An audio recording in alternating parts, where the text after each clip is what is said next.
Welcome everyone. Welcome to another episode of wealth talk by వివేకం. So ఈ వారం మనం థర్స్డే ఈవినింగ్ అంటే థర్స్డే సాయంత్రం మార్కెట్ క్లోజ్ అయ్యాక అఫ్ కోర్స్ మార్కెట్ ఎలా మూవ్ అయిందో కూడా మనం చూస్తున్నాము. ఆ రోజు షూట్ చేస్తున్నాం. ఫ్రైడే ఒక చిన్న ఎంగేజ్మెంట్ ఉండింది కాబట్టి దాన్ని మూవ్ చేయాల్సిన అవసరం వచ్చింది. సో ఫస్ట్ అండ్ ఫార్మోస్ట్ అందరి మైండ్స్లో కూడా ఇంత పెద్ద ఫాల్ అంటే నిఫ్టీ ఏకంగా ఆల్మోస్ట్ 3%కి పైగా పడి దాని మీద కాస్త రికవర్ అవ్వటం, సెన్సెక్స్ ఒక పక్క ఏమో ఆల్మోస్ట్ 2000 పాయింట్స్లో క్లోజ్ అవ్వడం అంటే ఆషామాషి మ్యాటర్ అసలే కానే కాదు. అండ్ దాని యొక్క రియాక్షన్ ఏంటి అంటే ఆ క్రూడ్ అనేది విపరీతంగా పెరిగిపోవటం రేట్లో మనం చూస్తున్నాము. మెయిన్ కల్ప్రిట్ వచ్చేసి ఇజ్రాయెల్. మెయిన్గా ఉండే ఈ సౌత్ పార్సర్ లేకపోతే ఈ ఇరాన్లో ఉండే బిగ్గెస్ట్ అన్నారు, ఇరాన్ అనే కాదు వరల్డ్లో ఉండే బిగ్గెస్ట్ గ్యాస్ ఫీల్డ్ మీద దాడి చేయటం మనం చూస్తున్నాము. అండ్ ఇరాన్ దానికి రిటాలియేషన్గా ఈ ఏవైతే చుట్టుపక్కల ఉండే యూరోపియన్ అరబ్ కంట్రీస్ ఉన్నాయో వారి మీద, వారి ఎనర్జీ ఇన్ఫ్రాస్ట్రక్చర్ మీద మళ్ళీ మిసైల్స్ లాంచ్ చేయటం, మెయిన్గా ఖతార్లో ఉండే కైండ్ ఆఫ్ మన ఎల్పిజి ఎల్ఎన్జి సప్లై ఉండే మ్యాక్సిమం ఏదైతే ఉంటుందో ఆ ఫీల్డ్ దాని మీద కూడా చేయటం, ఓవరాల్గా గందరగోళంగా ఉండటం. And that is the same thing that is seen in the markets as well. So ఒక పక్క ఇది చూస్తూ ఉన్నాం రోజు రోజుకి. అండ్ వాస్తవాలు చెప్పాలంటే ఆల్మోస్ట్ అరగంటకు ఒకసారి కొత్త అప్డేట్ వస్తున్న ఇటువంటి సమయంలో there is not a lot that investors can do. But మనం ఎటువంటి డైరెక్షన్ వైపు దృష్టి పెట్టాలి, అసలు how should we calm our minds అనే దాని మీద మేబీ ఫ్యూ వర్డ్స్ ప్రసాద్ గారిని అడిగి then will go over one by one ఒక్కొక్క టాపిక్ మనం కవర్ చేసుకుంటూ వెళ్ళిపోదాం. యశ్వంత్, ఇవాళ వచ్చిన క్రైసిస్ ఒకటి దాదాపుగా 75,000-80,000 కోట్లు ఎఫ్ఐఎస్ ఇండియాలో ఉన్న స్టాక్స్ అమ్మేస్తున్నారు అని చెప్పడంతో అందరూ భయపడి వాళ్ళకున్న స్టాక్స్ అన్ని అమ్ముకోవడానికి ప్రయత్నించడం ఒక కారణం. రెండవది, జెన్యున్ గా కూడా ఆలోచిస్తే ఖచ్చితంగా ఈ రోజు వచ్చిన క్రైసిస్ చిన్నదేం కాదు. ఎందుకంటే ఆల్రెడీ చనిపోతాను అనుకున్నాడు, చనిపోయే లోపల ఒక్కళ్ళన్నా పక్కన వాడిని చంపలేనా, శత్రువులో ఒక్కళ్ళన్నా చంపలేకపోతానని పగబడతారు. అలా పగబట్టినట్టుగా కనపడుతుంది ఇరాన్ యొక్క తంతు చూస్తే. వాళ్ళ టాప్ లీడర్షిప్ ఎగిరిపోయి, మినిస్టర్లు ఎగిరిపోయి, మిలిటరీ కమాండర్ ఎగిరిపోయి, అందరూ ఎగిరిపోయినా కానీ గెరిల్లా వార్ఫేర్ లాగా చిన్న చిన్న సెల్స్ అన్నిటి కూడా యాక్టివేట్ చేసి అక్కడ కొంతమంది, ఇక్కడ కొంతమంది, ఎక్కడి నుంచి వస్తుందో ఎందుకు వస్తుందో తెలియకుండా ఇజ్రాయెల్ని, అమెరికాని ముప్పు తిప్పలు పెట్టడానికి ప్రయత్నం చేస్తున్నారు. ఇటువంటి సందర్భంలో ఎలా జరుగుతుందంటే అపోనెంట్ బాగా శక్తివంతుడని తెలిస్తే అతన్ని కొట్టలేకపోతే అతని బంధుగణాన్ని కొడతారు. అంటే అలాగే అతనికి సంబంధించిన రిలేటివ్స్ ని కొడతారు. అట్లాగే ఈ ఖతార్లోను ఈ మిగతా దేశాలన్నీ అంటే గల్ఫ్ కంట్రీలో ఉన్న మిగిలిన కంట్రీలన్నిటికీ కూడా మిలిటరీ ఎక్కువ ఉండదు కాబట్టి వాళ్ళ మీద పడుతున్నారు. ఎందుకు? అమెరికాకి ఇబ్బంది కలగాలి అంటే అమెరికాని కొట్టడం మనకు చేత కాదు. ఇజ్రాయెల్ని కొట్టాలంటేనేమో వాళ్ళ దగ్గర ఒక మిసైల్ మనం చెప్పింది ల్యాండ్ అవ్వాలి అంటే మనం ఒక 50 ల్యాండ్ ఫైర్ చేస్తే కానీ ఒకటో రెండో ల్యాండ్ అవ్వట్లేదు. అదే ఇక్కడ కనుక అయిపోతే 10 కనుక ఫైర్ చేస్తే 4-5 ల్యాండ్ అవుతాయని ఈ కంట్రీస్ మీద పడుతూ ఉన్నారు. అది యుద్ధంలో ఒకటి చెప్తారు, everything is fair in love and war అంటారు. లవ్ గురించి పక్కన పెడితే వార్లో అన్ని ఫెయిర్ అని అంటారు. అంటే మీకు తోచింది మీరు చేయటం, చేయగలిగితే డ్యామేజ్ చేయటమే ఫెయిర్ అనుకున్నట్లుగా చేస్తున్నారు. ఇది అటు తిరిగి అటు తిరిగి ఇటు తిరిగి చిలికి చిలికి గాలివాన్ లాగా మారి ప్రపంచం మొత్తానికి ముప్పు తెచ్చేట్లుగా ఉంది. కొద్దో గొప్ప లక్కీగా ఈ హార్మోస్ స్ట్రైట్ లో నుంచి క్రాస్ అయ్యే ఆయిల్ 20% పాస్ అయ్యే ఆయిల్, ప్రొడ్యూస్ అయ్యే ఆయిల్ కాదు, అంటే పాస్ అయ్యే ఆయిల్. ఇందువల్ల మనం గమనించాల్సింది ఏంటి? మెయిన్ గా వచ్చేటువంటిది ఏషియన్ కంట్రీస్ అయినా, ఇండియా కానీ, చైనా కానీ, సౌత్ కొరియా కానీ, జపాన్ కానీ, వీటన్నిటికి వచ్చేటువంటి ఆయిల్ అంతా కూడా ఇక్కడ నుంచి మేజర్ గా వస్తుంది. లేకపోతే ప్రపంచం అంతా ఆగిపోతుందా అంటే ఆగిపోదు. కానీ ఖచ్చితంగా గమనించవలసింది ఏంటంటే ఇబ్బందులు రాక తప్పదు. అందువల్ల రోజుకి ఎవరు ఏ పని చేస్తారో, నిన్న ఇరాన్ వాళ్ళు ఒక మేజర్ ఆయిల్ రిసోర్స్ మీద ఇస్రాయల్ విరుచుకుపడింది. ఈ రోజు ట్రంప్ ఏమంటారు? ఖతార్ మీద కనుక బాంబులు వేశారంటే నేను మీ గ్యాస్ ఫీల్డ్ మొత్తాన్ని పేల్చేస్తానంటారు. అదే కనుక అతను చేస్తే ఇరాన్ లో మిగిలినటువంటి స్ప్రింటర్ గ్రూప్స్ అన్ని కూడా ఆ దగ్గరలో ఉన్న చమురు కేంద్రాలన్నీ కూడా కొడితే అసలు ట్రాన్స్పోర్ట్ లేకపోవడం పోయే దేవుడు అసలు మొత్తం అసలు ఆయిల్ కూడా దెబ్బతినే అవకాశం ఉంది. సో ఎక్కడికి వెళ్తుందో తెలియని సమయంలో మనం ఊరికే ఊహలు చేసి ఆశలు పలకి అనుకునే కన్నా కొద్దిగా వాస్తవ దృక్పథంతో ఉంటే మనం చేయవలసింది ఏంటంటే ఎక్కువ కంగారు పడి చేసేది ఏమీ ఉండదు. కాబట్టి ఈ రోజున ఏ ఇండస్ట్రీలకు దెబ్బతింటుందో ఆలోచించుకోవడానికి ప్రయత్నించడం, ఆ తర్వాత ఇబ్బంది లేని ఇండస్ట్రీలో ఉంటే అందులో కొనుక్కోవటం. అన్నింటికన్నా ఊరటనిచ్చే అంశం ఏంటంటే ఎంత పెద్ద ఉత్పాతమైనా, అంటే జపాన్ మీద అటు అణుబాంబు పడినా కానీ తర్వాత మొత్తం దేశంలో ప్రపంచం అంతా నిలదొక్కుని ఎలా అయితే ముందుకెళ్ళిందో ఈ క్రైసిస్ కూడా ఖచ్చితంగా దాటడం జరుగుతుంది. ఎప్పుడు అంటే బహుశా 1 నెల కాకపోవచ్చు, 2 నెలలు కావచ్చు, 6 నెలలు అవ్వచ్చు, కానీ పెరగటం ఖాయం. అందువల్ల మనం గమనించాల్సింది ఏంటంటే ఇప్పుడు ఈ సమయంలో ఎటువంటి ఆపర్చునిటీ ఎన్నుకోవాలి అని చూడబోయే ముందు గతాన్ని కనుక ఒకసారి చూసినట్లయితే ఆల్రెడీ నేను అనుకుంటాను లాస్ట్ వీక్ లో మనం మాట్లాడాం. ఎప్పుడైనా సరే క్రైసిస్ వస్తే దాదాపుగా ఇండెక్స్ కొనుక్కుంటే కూడా దాదాపుగా 50% ఛాన్స్ లో దాదాపుగా 12%, 14% దాకా రికవరీ వచ్చిందని. అదే కనుక ఏదైనా ఒక ప్రాసెస్, మన ప్రాసెస్ మీ ప్రాసెస్ అని కాదు, ఎవరైనా ఒక పద్ధతి ప్రకారం డిసిప్లిన్ గా కనుక చేసుకుంటూ ఒక ప్రాసెస్ ని ఫాలో అవుతున్నట్లయితే 18% సంపాదించడం CAGR అంటే సంవత్సరానికి 18% చొప్పున సంపాదించడానికి 98% కూడా ఛాన్స్ ఉందని చెప్పాం. అంటే మీరు ఏం ఆలోచించాలి, ఇప్పుడు వచ్చిన కరెక్షన్ 10% కన్నా ఎక్కువ, 15% కన్నా తక్కువ. ఒకవేళ ఈ కరెక్షన్ కనుక 15% కన్నా కూడా వచ్చింది అనుకోండి, ఇంకా 200-300 పాయింట్లు 500 పాయింట్లు తగ్గితే 15% కరెక్షన్ కూడా వచ్చేసినట్టు అవుతుంది. అప్పుడు మీరందరూ లాంగ్ టర్మ్ గురించి ఆలోచిస్తూ ఈ వార్ మూలంగా నా జీవితం అయితే అంతం అవ్వట్లేదు అనుకుంటే ఖచ్చితంగా కొనుక్కోవాల్సిన సమయం వస్తుంది. అందువల్ల ఇది మనకు వస్తున్న ప్రమాదంగా భయపడాలా లేక అవకాశంగా మలుచుకోవాలంటే నా యొక్క ఓటు రెండవ దానికి, అవకాశంగా మలుచుకోవాలి. అలా అని మొత్తం అమౌంట్ ఒకరోజు పెట్టుకోవాలా పెట్టుకోకూడదు. ఎప్పుడు కూడా ఇలా జరిగినప్పుడు ఒక రోజు కొంత పెట్టుకుంటే ఒక వారం రోజులాగో 10 రోజులాగో ఇంకో కొంత అమౌంట్ అంటే 4 భాగాలుగా విభజించి మీ ఇన్వెస్ట్మెంట్ కనుక కొత్తగా ఇన్వెస్ట్మెంట్ పెట్టాలనుకుంటే మాత్రం అలా పెట్టుకోవడం తప్పదు. అలా పెట్టుకున్నట్లయితే మీరు ఇవాళ స్టార్ట్ చేసిన క్యాష్తో వచ్చే లాభం ఎంతో తక్కువ వస్తున్నా 18-20% ఉంటుంది. దీనికి ఇంకో కారణం కూడా ఉంది. గతంలో మన స్టాటిస్టిక్స్ చూస్తే ఇలా జియో పొలిటికల్ క్రైసిస్ వచ్చినప్పుడు ఎప్పుడు కూడా మార్కెట్ 3 నెలల్లోనేమో 28%, అదే 6 నెలల వరకు చూస్తే 38% రికవర్ అయినట్టుగా ఎన్నో ఎవిడెన్స్ ఉన్నాయి. అంటే ఇంత బ్రహ్మాండమైన రికవరీ ముందు ఉన్నదని ఆనందపడి కొద్దిగా ఊరట చెందడం మనం చేయాలి. అంతేగాని ఇంకా ఎంత పడుతుందో అని భయపడితే మనం ఆపలేం కదా. కాబట్టి అది మన గురించి ఆలోచించినా కానీ ఉపయోగం లేదు. కానీ గతంలో జరిగిన ప్రతిసారి ఇటువంటి క్రైసిస్ వచ్చినప్పుడు బాగా పెరిగాయి కాబట్టి నమ్మకంగా ధైర్యంగా ఉండటం ఒకటే మనం చేయాలి. ఈ టైంలో ఇన్వెస్టర్లు కూడా ఖచ్చితంగా అటువంటి పంథాన్ని అవలంబిస్తే క్షేమంగా ఉంటారు. రైట్ అండి. అగైన్ మేబీ ఆల్రెడీ రికవరీగానే బదులుగా అట్లీస్ట్ వై పాజిటివ్గా ఉండాలి, ఎందుకు ఆపర్చునిటీగా భావించాలనే దాని గురించి ఎలాగో మీరు కవర్ చేశారు. సో అంటే కొంచెం మేబీ ఎడ్యుకేటివ్ అనొచ్చు, లేకపోతే కైండ్ ఆఫ్ లిటరసీ యాంగిల్లో చూస్తే ఒక పక్క ఈ బ్రెంట్ WTIకి మధ్యలో గ్యాప్, యూజువల్గా WTI అంటే అమెరికాలో ఏదైతే బాటిల్ ఆర్ రాదర్ బ్యారెల్ చేస్తున్న క్రూడ్ ఆర్ రాదర్ ఉండేది ఉంటుందో that is what is WTI అనే మెట్రిక్. అది కూడా supply is there in to the market. ఒక పక్క మిడిల్ ఈస్ట్ నుంచి వచ్చేదేమో బ్రెంట్. సాధారణంగా ఈ రెండింటికి మామూలుగా $100 బ్యారెల్ అని చెప్తా ఉన్నప్పుడు మామూలుగా ఈ రెండింటి మధ్యలో ఉండే గ్యాప్ ఏదో $10 లేకపోతే $5 ఉంటే, అది కూడా ఎక్కువే నిజం చెప్పాలంటే, $2 to $3, $5 ఆ మధ్యలో గ్యాప్ ఉంటే నార్మల్ సినారియోలో ఉంటే, ఇప్పుడేమో ఏకంగా ఆల్మోస్ట్ అట్ ద మూమెంట్ మనం చూసేటప్పుడేమో ఒమాన్లో ఉండే దానికి ఆల్మోస్ట్ ఒక $40 గ్యాప్ ఉన్నట్టుగా మనం భావిస్తూ ఉన్నాం. అట్లీస్ట్ నెంబర్స్ చెప్తా ఉన్నాయి. అంటే ఇంత గ్యాప్ ఎందుకు ఉంది అంటే, ఒక పక్క అమెరికా ఏమో ఎలాగో ఎనర్జీ సెల్ఫ్ సఫిషియెంట్, అంటే వారు నిజం చెప్పాలంటే ఇంపోర్ట్ చేయాల్సిన అవసరం లేదు అండ్ వాస్తవానికి ఎక్స్పోర్ట్ చేస్తారు. సో వాళ్ళకి ఇంకా నిజం చెప్పాలంటే రేట్లు పెరిగితే ఇంకా లాభం అనుకుని వాళ్ళు కూడా ఇలా ప్రొలాంగ్ చేసుకుంటూ వెళ్తూ ఉంటారా. మెయిన్గా మేజర్గా ఎఫెక్ట్ అయ్యేది మనలాంటి ఎకానమీస్, చైనా, ఏదైతే చుట్టుపక్కల ఇంపోర్టర్స్ ఉంటారో big big importers of crude, LPG అన్నీ ఏ యాంగిల్లో చూసినా కూడా మనం ఇంపోర్టర్స్ ఉంటాం. కాబట్టి ఎనర్జీ పరంగా చూస్తూ ఉంటే is there incentive for America or whoever these parties to prolong this war and maybe weaken someone like our economies? లేదు యశ్వంత్, అంటే మరి అంత లాంగ్ సైడ్ లో ప్రపంచం అంతా ఇండియాని కింద కొట్టడానికి ట్రై చేస్తుంది అనుకోవాల్సిన భయం ఉండకూడదు మనకి. కొద్దిగా గొప్ప ఏషియాని దెబ్బతీయాలంటే ఈ ఇరాన్ మీద కనుక దెబ్బేస్తే, హార్మోజ్ స్ట్రైట్ కనుక టైటన్ చేస్తే ఏషియా మొత్తం కూడా స్క్వీజ్ అయిపోతుందని అమెరికా వాళ్ళకి తెలుసు. కాబట్టి వాళ్ళు కొద్దిగా గొప్ప ఆలోచన దానికి ఉండొచ్చు, కానీ ఇంత దూరం వెళ్తుందని వాళ్ళు అనుకోవాలా. ఒకటి. రెండవది, నువ్వు అడిగిన మొట్టమొదటి ప్రశ్న, ఈ బ్రెంట్ క్రూడ్కిను NYMEX అంటే న్యూయార్క్ లో ట్రేడ్ అయ్యేటువంటి క్రూడ్ కి ఎందుకు ఇంత డైవర్జెన్స్ వచ్చింది అని కనుక ఆలోచిస్తే మొట్టమొదటి చూడాల్సింది ఏంటంటే, అమెరికాలో ఉండే క్రూడ్ అక్కడ చుట్టుపక్కల దేశాలన్నింటికి సప్లై చేయడం తేలిక. ఇక్కడ మిడిల్ ఈస్ట్ లో వచ్చేది స్ట్రైట్ ఆఫ్ హోర్మూజ్ ద్వారా వస్తే ఏషియా అంతా సప్లై చేయడం తేలిక. కాబట్టి వాళ్ళు జరగవలసింది ఏంటి, యుద్ధం ఎక్కడ, మిడిల్ ఈస్ట్ లో. అంటే దానికి అవతల పక్కన ల్యాండ్ లాక్, అంటే అటు పక్కన ఉంటే యూరోప్ లో కొంత భాగం, ఆ తర్వాత పసిఫిక్ సీ ఉంటుంది కాబట్టి, అట్లాంటిక్ ఉంటుంది కాబట్టి అదంతా కూడా ల్యాండ్ లాక్ ఉంది కొంత దూరం వరకు. అందువల్ల ఈ వారం ఈ యుద్ధం అటువైపుకి వెళ్ళే అవకాశం ఏమో కనపడటం లేదు, ఇటువైపుకి ఏమో తగ్గేట్టు కనపడటం లేదు. ఒకటి. అంటే ఇప్పుడులో కనుక స్ట్రైట్ ఆఫ్ హార్మోజ్ ఓపెన్ చేయకపోతే ఏషియన్ ఎకానమీస్ కి దెబ్బ, కాబట్టి బ్రెంట్ క్రూడ్ ఇంపాక్ట్ అవుతుంది ఒక కారణం.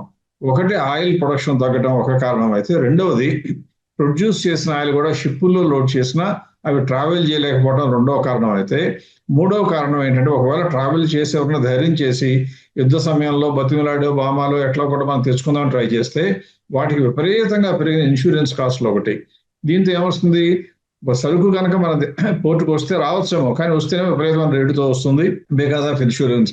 ఒక్క షిప్ కనుక దెబ్బ తగిలిందంటే మనం 50 షిప్పులు తెచ్చుకున్నా కూడా 2% కనుక సముద్రం పాలైపోయిందంటే దాని రిస్క్ అంతా మనమే భరించాల్సి వస్తే చాలా నష్టం వస్తుంది. అందువల్ల ప్రస్తుతం దెబ్బ తినేదల్లా ఏషియా కాబట్టి, ఏషియాకి సప్లై చేసేదంతా మేజర్ పార్ట్ బ్రెంట్ కాబట్టి కొద్దిగా అది పెరగటం అనేది చాలా సాధారణం. ఖచ్చితంగా డైవర్జెన్స్ అవడానికి కారణం ఏంటంటే అమెరికాలో నువ్వు చెప్పినట్టుగానే స్ట్రాటజిక్ పెట్రోలియం రిజర్వ్స్ SPR అంటాం, అందులో నుంచి కూడా ఆయిల్ రిలీజ్ చేశారు. ఎందుకు ఆయిల్ ప్రైసెస్ తగ్గిద్దామని. అక్కడ ప్రైస్ తగ్గింది, మరి ఇక్కడికి ఎక్కడి నుంచి వస్తుంది? చైనాకి, జపాన్కి, సౌత్ కొరియాకి, ఇండియాకి, శ్రీలంకకి, బంగ్లాదేశ్కి రావాల్సిన ఆయిల్ ఎక్కడి నుంచి వస్తుంది? వస్తే రష్యా నుంచి రావాలి, లేకపోతే ఎక్కడి నుంచి రావాలి. ఇక్కడి నుంచి రావటం లేదు కాబట్టి రేట్లు ఆటోమేటిక్గా పెరిగిపోతున్నాయి. రాబోయే రోజుల్లో ఇండియా, చైనాకి బహుశా రష్యా నుంచి కనుక విరివిగా సప్లైలు వచ్చేసినట్లయితే మనకి కొద్దిగా ఇంపాక్ట్ నెగిటివిటీ తగ్గచ్చు. కానీ క్రూడ్ వేరు, LNG వేరు. అండ్ ఎప్పుడు కూడా లిక్విఫైడ్ న్యాచురల్ గ్యాస్ లో కనుక వచ్చేటువంటిది మనకు కనుక రాకపోతే కనుక ఖతార్లో ఉన్న ప్లాంట్ మూసేయడంతో మనకి ఇండియాలో కమర్షియల్ గ్యాస్ కి తీవ్రంగా కొరత కూడా వచ్చింది. ఆ కొరతను తెచ్చడం ఇప్పుడులో పెద్దగా సాధ్యమయ్యే పనిలాగా కనపడటం లేదు.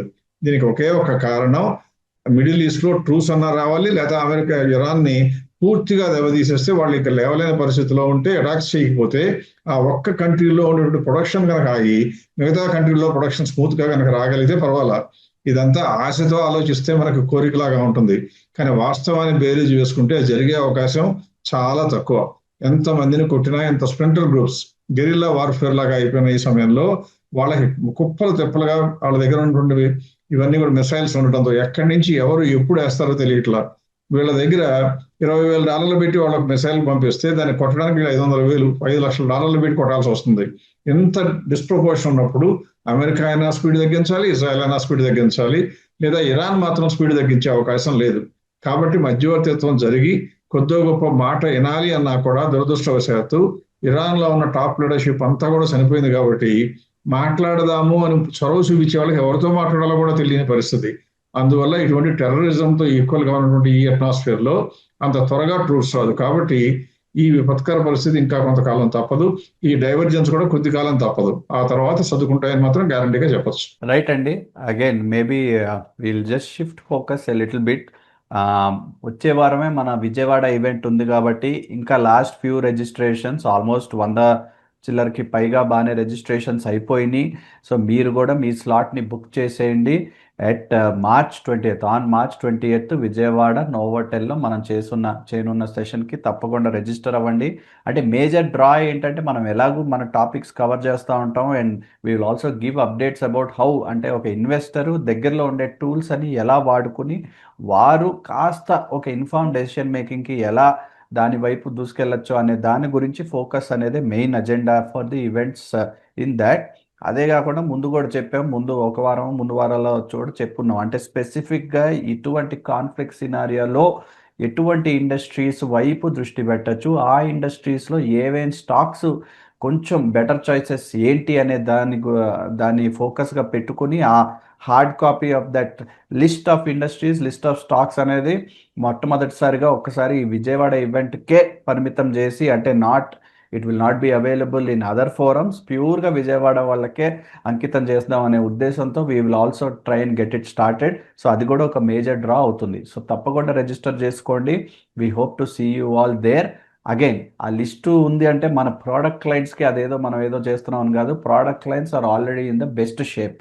ఇదంతా ఒక క్యాజువల్ ఇన్వెస్టర్కి ఒక నెక్స్ట్ స్టెప్స్ ఎటువంటి ఫోకస్ పెట్టాలి అనుకుంటే మాత్రమే ఈ లిస్టు వర్తిస్తుందే కానీ మన ప్రోడక్ట్ క్లయింట్స్, మన దగ్గర అసోసియేటెడ్ అయ్యే క్లయింట్స్కి nothing changes. We're already on track and doing what we should. ఏదైనా మార్పులు చేయాల్సిన అవసరం ఉంటే కూడా మారుస్తాం, కానీ ఈ నీ జర్క్ రియాక్షన్ ఇలాంటి సిచ్యువేషన్లో మోర్ ఆర్ లెస్ అంటే ఫండమెంటల్స్ ఇటువంటి దాని మీద కాకుండా వేరే factors also play a big role. So మనం కూడా ఒక క్యాలిక్యులేటెడ్ డెసిషన్ తీసుకునే ముందుకెళ్తా ఉన్నాం. యశ్వంత్, ఇప్పటి వరకు ఉన్న రిజిస్ట్రేషన్ చూస్తే 120 అయిపోయినాయి. మన లెక్క ప్రకారం మనం అనుకుంది ఏంటంటే రీజనబుల్ నెంబర్ ఎంత అంటే 150 మెంబర్స్ ఉంటే కనుక మనకి కమ్యూనికేట్ చేయడం తేలిగ్గా ఉంటుంది, ఇంటరాక్ట్ చేయడం తేలిక, వాళ్ళ యొక్క క్వశ్చన్స్ ఆన్సర్ చేయడం తేలిక. కాబట్టి ఆ లాస్ట్ 30 రిజిస్ట్రేషన్స్ కన్నా ఎక్కువ మనం యాక్సెప్ట్ చేయడానికి అవకాశం ఉండదు. మాక్సిమం ఒక 30, ఇంకా ఎవరైనా బాగా ఇబ్బంది పెడితే ఇంకొక 10 ఏమో కానీ దాంతో ఆగిపోతుంది. అందువల్ల విజయవాడ మీటింగ్ రిజిస్ట్రేషన్ చేసుకోకపోతే మీరు ఇప్పటికన్నా త్వరపడండి అని చెప్పను కానీ జాగ్రత్త పడండి. ఎందుకంటే ఈ మీటింగ్లో ప్రత్యేకంగా ఇంత స్ట్రెస్ ఉన్న సమయంలో ఫ్యూచర్ గురించి మాట్లాడుకోవడానికి అవకాశం వస్తుంది. ఎందుకు ఆ అవకాశాల గురించి గట్టిగా మేము ఎంత చెప్తున్నామో సాక్ష్యాలు ఇవ్వడానికి అవకాశం ఉంటుంది.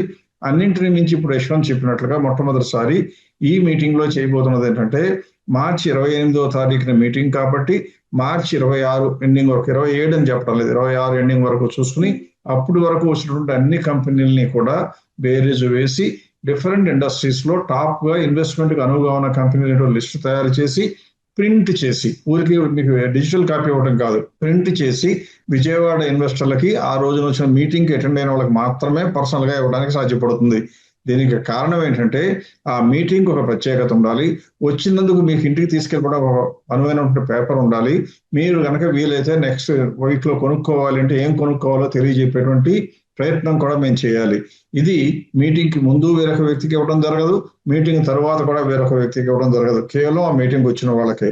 ఒకవేళ మీరు కనుక నేను మా ఫ్రెండ్స్ కోసమే ఉంటున్నాను అనేటువంటి భావనతో డబ్బే మీరు కట్టుకుని మీరే మీటింగ్ వచ్చి మీరు లిస్టు తీసుకెళ్ళిపోయి అందరికీ పంచుదాం అనుకున్నారనుకోండి, మాకు అభ్యంతరం లేదు, కానీ అది ఎంతవరకు సబబో మీరే ఆలోచించుకోండి.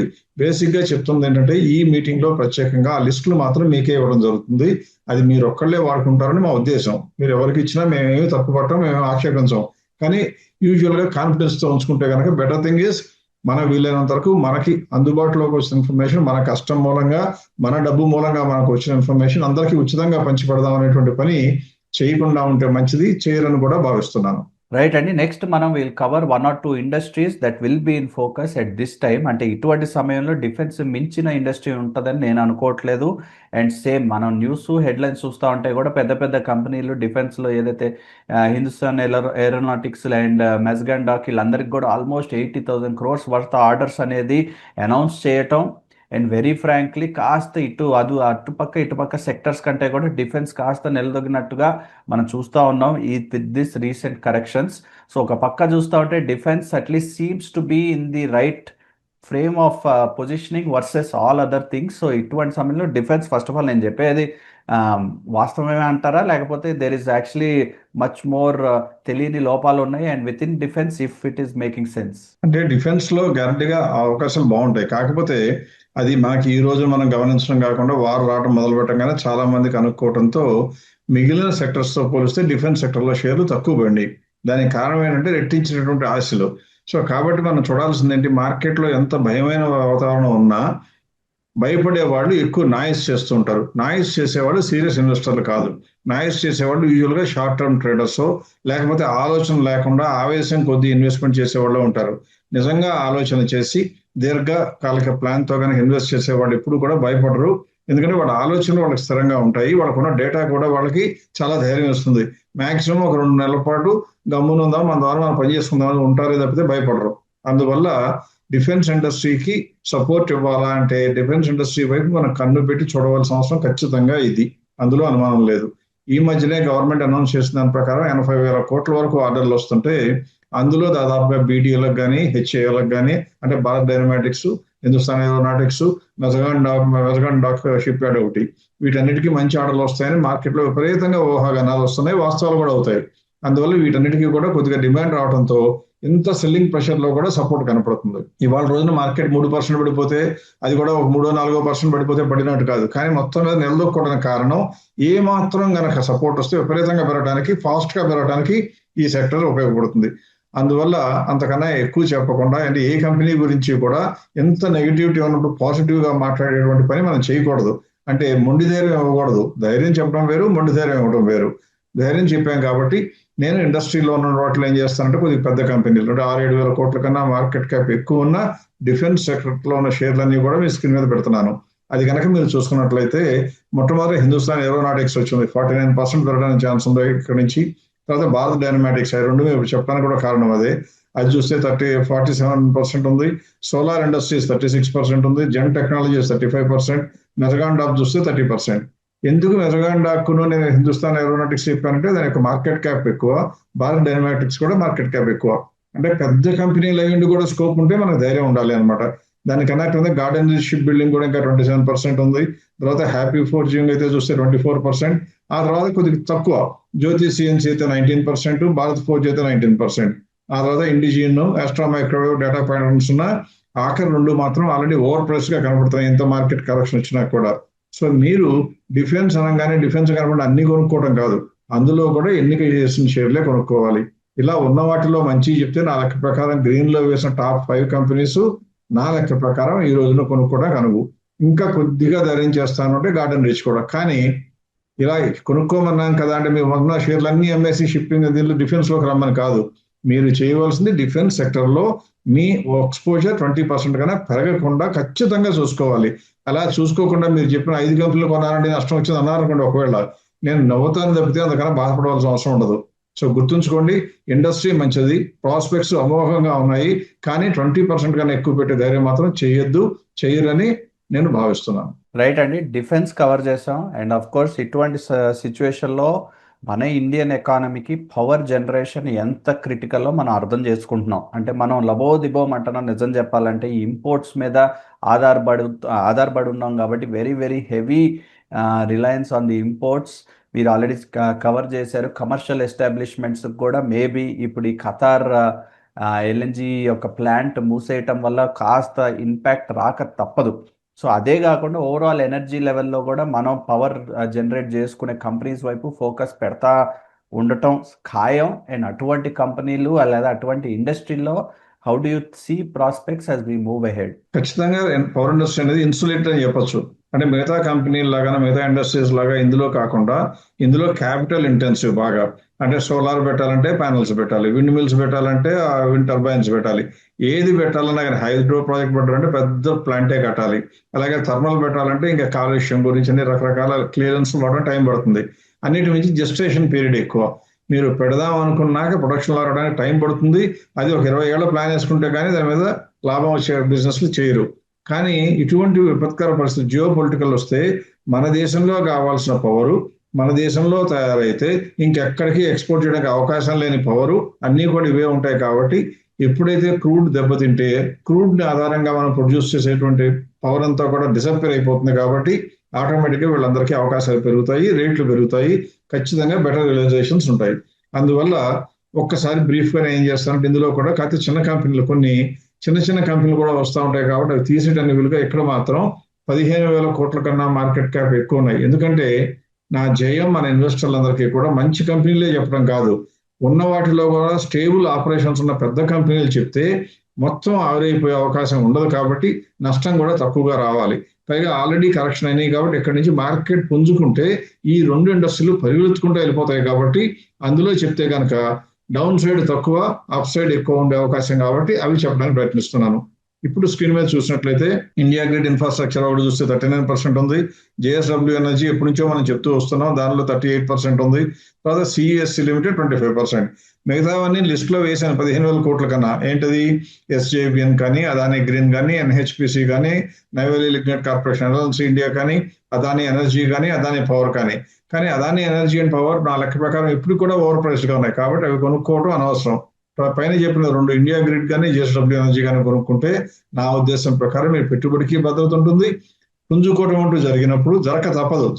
జరిగితే అంటలా నేను, జరిగినప్పుడు జరగక తప్పదు. కాబట్టి అప్పుడు గ్యారంటీగా మంచి అవకాశాలు వచ్చేటువంటి కంపెనీలు ఇవని చెప్పొచ్చు.